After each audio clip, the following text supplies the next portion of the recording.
नदिया किनारे डोली रखी दे कहरवा। अरे मामी मिलन हम जाबरे ललनवा। अरे मामी मिलन हम जाबरे ललनवा। नदिया किनारे डोली रखी दे कहरवा। अरे मामी मिलन हम जाबरे ललनवा।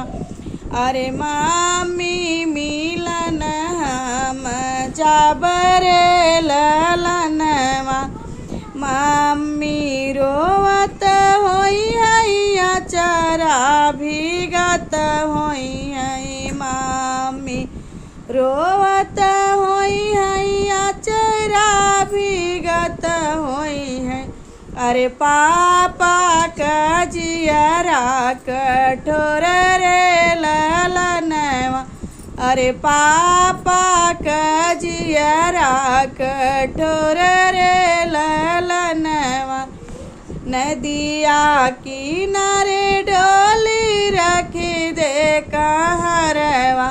अरे चाची मिलन हम जाबरे ललनवा। अरे चाची मिलन हम जाबरे ललनवा। चाची रोवत होई हैया चरा भीगत होई है। चाची रोवत होई हैया चरा भीगत होई है। चाचा का जियरा कठोर रे ललनवा। अरे चाचा का जियरा कठोर रे ललनवा।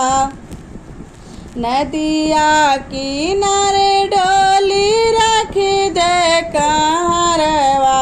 अरे भाभी मिलन हम जाबरे ललनवा। अरे भाभी मिलन हम जाबरे ललनवा। भाभी रोवत होई हैया चरा भीगत होई है। भाभी रोवत होई हैया चरा भीगत होई है। अरे भैया का जियरा कठोर रे ललनवा। अरे भैया का जियरा कठोर रे ललनवा। अरे नदिया किनारे डोली रख दे कहरवा। अरे दीदी मिलन हम जाबरे ललनवा। अरे सखिया मिलन हम जाबरे ललनवा।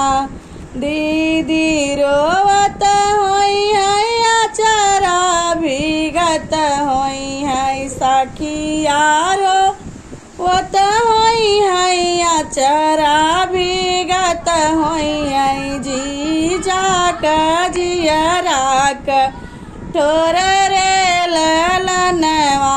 अरे जीजा का जियरा कठोर